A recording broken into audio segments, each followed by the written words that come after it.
economy. So, economies of individual countries are linked together because changes in a single economy have ripple effects on others. So this reflects the total amount of measurable economic activity going in the world. And this all happens due to globalization. So globalization is the process of increasing the integration of economies throughout the world. So this is why changes in one economy or one country are going to link to changes in another economy. You know, for example, should there be a fall in GDP in Australia, that's going to affect our exports. Our exports will then affect all the countries who we export to. Then, you know, all of a sudden they don't have the right imports, then they can't produce what they need to produce, or their quality of life decreases, etc., etc. And you just start this big chain of events in the global economy. So, as a proper definition, globalization is the potential and actual movement among nations of labor, investment, finance, trade, technology, and transportation. So super important that you know these are like your big 6 things that you're going to talk about if you want to talk about globalization, particularly if you're talking about globalization in terms of an essay question. You could break up your response in terms of that lift. So that's labor, investment, finance, trade, technology, transport. Obviously, you don't have to talk about all 6 if you're talking about them in an essay or even in a short answer, but those are some of the topics that you could use to sort of break down that response. So that lift are the major indications of economic integration, which increase your globalization. So yeah, pretty much if you're thinking about the current economy, or the current global economy, it is very, very heavily integrated. So things or economic events in one country are really going to impact other economies, particularly your big major economies. So for example, with Australia, should there be a fall or something going wrong in the American economy, Australia would really, really feel it. As evidenced by the GFC, that all started in America. And so that, because America is such a big economy, the integration of pretty much every other economy in the world with America caused the GFC. And it's why that one change in America caused this big ripple effect. That being said, Australia actually did pretty well in the GFC. Again, the government spent a lot of money to protect ourselves, so it wasn't too bad, but Australia did feel the effects, and it was quite a big economic shock in Australia. So next, taking a bit of a look at GWP, so gross world product. So gross world product is the sum of total output of goods and services by all economies in the world over a period of time. So if you add up the GDP of all economies, you'll get your GWP, or your gross world product. So your GWP is calculated by the World Bank and measured in USD. So you'll see that most like global indicators of economic activity or economic output are measured in USD, because your US dollar is typically considered the strongest dollar, because the American economy is typically considered the strongest economy in the world, or at least traditionally was considered the strongest economy. That's changing a bit, and we'll talk about that a bit later, but yeah, so anytime you see like big global statistics, unless said otherwise, assume they are in US dollars. So yeah, your gross world product is a good statistic to know and to be up to date, or as up to date as you can be on it. So it's a good indication of how the global economy is doing at any point in time. So for example, like if you compare the GWP of like, let's say mid 2020, when COVID was like running rampant, to like right now, you would see like such a big difference. And that is a really good indication of how shutdown periods, decreases in trade, things like that or increases in unemployment can cause a decrease in global economic activity, using your GWP as one indicator of global economic activity. So, for example, the 2019 estimate for GWPs, this is a pre-COVID statistic, was 143 trillion. So it's important to know that your GWP is calculated in terms of your purchasing power parity. So essentially the PPP essentially is accounting for the fact that changes in exchange rates and inflation rates between economies will change how much a good is worth, how much it sells for, how much it costs to produce it, things like that. So whenever you see something's calculated in terms of purchasing power parity, it essentially means that the World Bank is trying to account for differences between economies to get the most accurate reflection of economic activity in the world. So you can see between 2014 and 2017, your GDP growth, according to the IMF, had increased and was forecasted to decrease in 2019. Then if you can find the statistics for 2020, 2021, 2022, you will see generally a trend of decreasing GWP or GDP. So some more trends about GWP and the global economy. So your GWP in 2016 was over 50 times the GWP in 1960. With economic trends, and whenever you find them, I think it's important to try and explain why is that the case. So why is GWP 50 times what it was in 1960? So examples for that: increased economic integration, increased globalization, advances in technology, advances in transportation, allows things like greater imports and exports into an economy, which means more people can buy and sell, things like that. Growth in GWP has slowed since recovering from the GFC. So one reason for that being that government spent a lot of money in the GFC to boost the GWP. And sort of as that GWP was boosted, government slowly started taking money back, or not taking money back, but stopped investing so much money because the economy no longer needed such a boost. But without that increased investment, your GWP is still growing, but it's growing at a slower rate. So the GFC of 2008 to 2009 led to the first downturn in global output since 1946. I think this is pretty self-explanatory. Major financial crisis, a lot of people lost jobs. People don't have jobs, people don't have money. No money, no spending, essentially. And especially when people lose their money or lose their jobs, they're forced to rely on their savings. And so typically when individuals are forced to rely on their savings, they're less likely to make discretionary purchases. So essentially they're less likely to make non-essential purchases because they are on a finite resource of money, because they don't have money coming in every week, month, year, whatever, from employment. And then the final trend, growth of the world economy slipped from 5.1% in 2010 to 2.9% in 2013. Again, similar to the recovery from the GFC, just less money being inputted into economies because economies were slowly, across the world, were slowly starting to gain their feet again. So in the recovery from the GFC, they were so slowly starting to become more independent, less reliant on government help as well. And also from that, increases in globalization also meant that a lot of companies had to spend a lot of money on increasing technology, increasing their transport. So they had less money to input into product, which can lead to decreased GWP and GDP. Okay, so some more trends. 2013, 2016, GWP growth remained below average.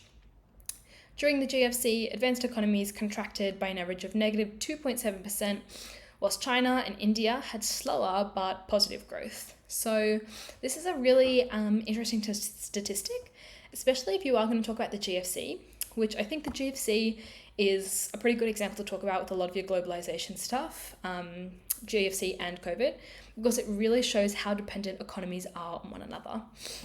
So it's important to think about why might economies, so at the time China and India, so economies like that, why might they not have negative growth? Okay, one of the reasons for this being is that a lot of advanced economies didn't want to, invest, trade with, have relations with China and India, because at the time they weren't seen to be as strong of an economy as, say, the EU or the US.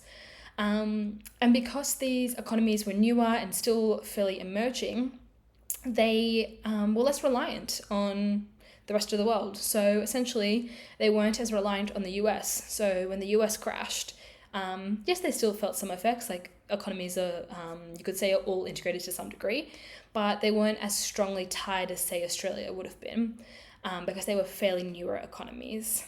And so their positive growth lessened the fall in world GDP to only negative 0.5% in 2009. So some more recent trends, looking at the impact on the global economy, still thinking about GWP, is that COVID-19 has had a really big impact on the global economy. Like I said, super important or super good examples to talk about are the GFC and COVID. So projected global growth at June 2020 was 1.9% below the April 2020 World Economic Outlook.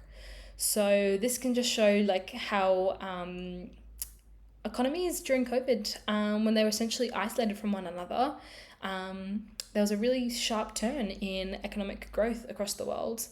And so the spread of COVID-19, in addition to the lockdowns worldwide, have slowed recovery to pre-pandemic economic growth levels. Although, like I said before, Australia is a bit of an exception to that. Relatively, we did pretty well. So that's a really, interesting point to include in your discussion of COVID is Australia's uniqueness to these general trends in recovery to pre-pandemic economic growth levels. And that's just a little link there if any of you guys are interested in looking a little bit more at that. So moving on to the global economy. So, we're still in the global economy, more like globalization, specific indicators of globalization. First one being increased trade in goods and services. So as a general trend across the past 50 years, there's been an increase in the trade of goods and services because of technology advancements in transport and communications. So because countries can communicate better with one another, it's easier for, say, somebody in America to order a product in Australia because of increased internet and telecommunication. There's an increase in plane services, plane efficiency, boat efficiency, train efficiency, things like that. And there's been a large increase in global trade in goods and services. And this is good because countries don't produce all goods and services that they need as efficiently as another country may produce them. So therefore, the countries that can't produce these goods as efficiently import these goods and services because economies don't produce all items that they need. They will only produce those that they have a comparative advantage in producing, which hopefully you guys are recognizing this as a little bit of a sideways way of talking about opportunity cost. But yeah, economies will produce the goods they have comparative advantage in producing because they are the goods that they can get the most money out of selling. And the more money they have, better of quality of life they can have, and then therefore increased money they can still buy the goods and services that they don't have within their own economies.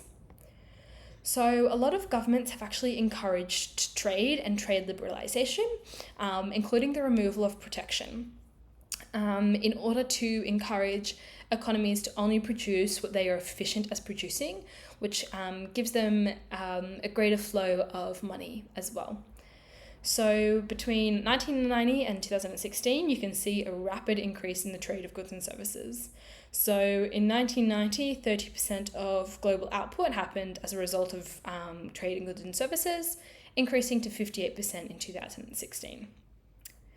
So the annual growth in the value of trade is generally twice the level of world economic growth, which just gives you a bit of a picture about how important it is.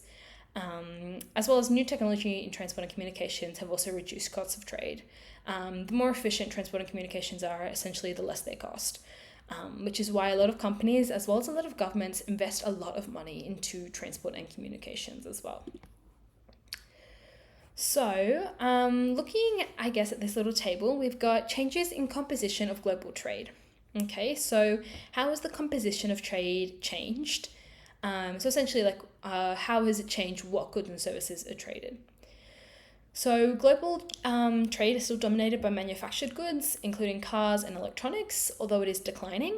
This is because not every economy can produce these efficiently because they are really expensive to initially set up production. So for example, Australia does not manufacture many manufactured goods.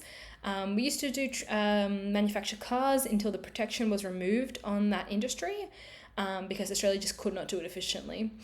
So because of this, that's led to a demand for energy sources, because the more you manufacture, the more energy you need. So things like oil and coal, which is really advantageous to Australia. And one of the big reasons why Australia did so well during COVID was because Australia has big amounts of those minerals.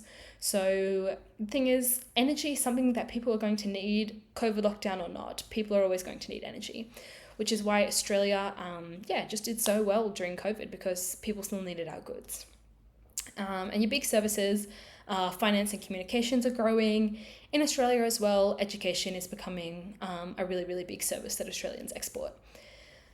And then changes in the direction of trade is the other big thing you want to think about when you're talking about trading goods and services in relation to topic 1. So your fastest growing economies, China, Indonesia, Vietnam, have had a rapid increase in trade. This is because as they're getting bigger, they can both produce more and also have more money to then demand more. So you can see an increase from 7% to 19% for those really fast-growing economies. That being said, high-income economies are responsible for the majority of international trade, things like the US and the EU. But that's a lesser percentage, from 82% in 1995 to 66.5% in 2015. So keeping on going on with the indicators of globalization, the next one we're going to look at is financial flows. So as a general definition of your financial flows are movement or the flow of money between countries in the short term. So it is the most globalized feature because money can move freely between nations. With the introduction of electronic banking, it is pretty much instantaneous to transfer money, let's say from Australia to Russia, for example. You can pretty much do that instantaneously, despite the thousands of kilometers that separate Australia and Russia. And this has been encouraged by the fact that countries have relaxed rules in regard to finance since financial deregulation of financial systems sometime in the 1970s or 1980s, depending on the country. So because of financial deregulation, it is so much easier for individuals to send their money here or there, for companies to trade or flow money between countries as well. The next big indicator of globalization is going to be our technology, which we've talked about a little bit. So technology has been the major driver of growth of global financial markets and has linked financial markets. So essentially, your financial flows have grown since the 1990s, although they fell during the GFC, but have since had a strong recovery because technology has allowed things like the Forex to exist. So the Forex is the foreign exchange markets where buyers and sellers exchange one currency for another. Technology has also allowed for individuals and companies to invest overseas. So it's easier for an individual in Australia to, say, buy stocks or shares in an American company because of technology connecting the two countries. So technology really is the big, facilitator of a lot of globalization. So the next thing I want to look at with you guys is globalization. Why do I keep saying globalization? Investment and transnational corporations. So there's two big types. So this is something that you guys are going to talk about so much in topic 2 when you look at the balance of payments. Unless you've already looked at the balance of payments, then you're going to know what I'm talking about. But your two big types of investment are foreign portfolio investments and foreign direct investments. So foreign portfolio investments are short-term speculative shifts of money as finance when you buy less than 10% of shares in a company. So this is essentially buying and selling of shares or securities in existing companies worth less than 10% of the entire company. So it's short-term, it's when people buy some shares, they wait until they grow or sometimes until they fall and sell them off. So your short-term speculative shifts. It happens a lot because people are like, let's say like a lot of people in COVID are like need to buy like health supplies, so I'm going to invest in like a health company and, hoping that health company increases in price, which means they can sell off their shares for higher price, make profit. The second type of investment is foreign direct investment. So this is long-term financial flows of money to establish businesses and existing companies or to buy a substantial proportion of shares in an existing company in order to play a management role in the business. So your foreign direct investment is when somebody buys 10% or more of a company, or they establish a completely new company. And the thing that differentiates your foreign direct investments from your foreign portfolio investments is that FDIs, so your foreign direct investments, are when investors want to play a role in management of the business or the company. And in order to do that, they need to buy 10% or more of a particular company. So some trends in investment in the transnational corporations. So your foreign direct investment flows fell a lot during the global recession due to ongoing policy uncertainty, geopolitical risks. People didn't know what was going to happen during the GFCs. They didn't want to spend a lot of money essentially buying a company out, buying at least 10% of a company. And they didn't want to play a management role when there was such uncertainty and risk going on in the economy. So the OECD expected FDI to fall by around 40% in 2020. And FDI inflows traditionally favoured developed economies, America, Japan, the EU, things like that. The reason for that being is there was more certainty investing in developed economies. There was less turmoil, there was typically less political risk, and typically you could just predict what was going to happen to shares in a developed economy. Which is why those inflows typically trend towards those economies. On the other hand, developing economies such as China, India, Brazil, and Mexico have seen an increase in FDI flows as they become, bigger players in the economy and grow in size. So currently, FDI inflows to these countries have received more than 50% of total inflows. So they do have a really, really big share in recent years. And developing and transnational economies significantly increasing share of FDIs as well. So now looking at technology, transport and communications. Again, we've sort of talked about this, and I think with technology, transport, communication, it's quite self-explanatory. I think the big thing here is just to talk about some of these statistics. But essentially, developments in freight technology such as containerization has led to greater trade in goods. Essentially just means that more goods can be transported at once. It's easier to transport goods. More efficient to transport goods. Say with things like technology, internet users have increased 12% to 33% from 2000 to 2010. So you can see there's a lot more people on the internet. Technology is becoming a lot more advanced, and a lot more people across the world is getting connected. And important communications technology links businesses and individuals in the global economy, which means that there is a decrease in costs because it's so much easier and quicker to talk to somebody, say in America from Australia. And like we talked about, technology facilitates the movement of money as well. Another thing to talk about in regards to globalization is the division of labor and migration. So because it's easier to transport not just goods, but to transport yourself from, say, Australia to London, that used to be like a months long trip. Now you can get on a plane and it'll take you probably about a day to get from here to London. So this has led to an increase in the number of people moving away from their country of birth to foreign locations. So there's a current estimate that 3% of people work outside their country of birth. So labour is the least globalised feature because while it is easier to get from one place to another, in order to work in another country, there are a lot of national barriers, immigration, legislation, language differences as well. And if you just want a bit of a, finite, definite definition of migration, migration is the movement of people between countries on a permanent, long-term basis, usually for 12 months or longer. So the reasons for migration is that countries can utilize labor skills at a lower cost. They can locate industries offshore to emerging and developing countries for job displacement in advanced economies. So essentially what this means is that big transnational companies will recognize, okay, it's cheaper to produce this particular thing in this country. So what they'll do is they'll offshore it and they will produce all of that particular thing in one economy. And they'll use people from that country to produce it. And essentially what that means is that jobs in advanced economies become displaced because they are no longer the cheapest place to produce something. A good example of this is Apple. If you Google like Apple production process, you'll see that a lot of the specific things that go into Apple phones are produced all across the world, wherever they're cheapest, and then they just get put together in California as well. And so then going across from that, we've got the International Division of Labour, which is essentially how tasks in the production process are allocated to different people across the world.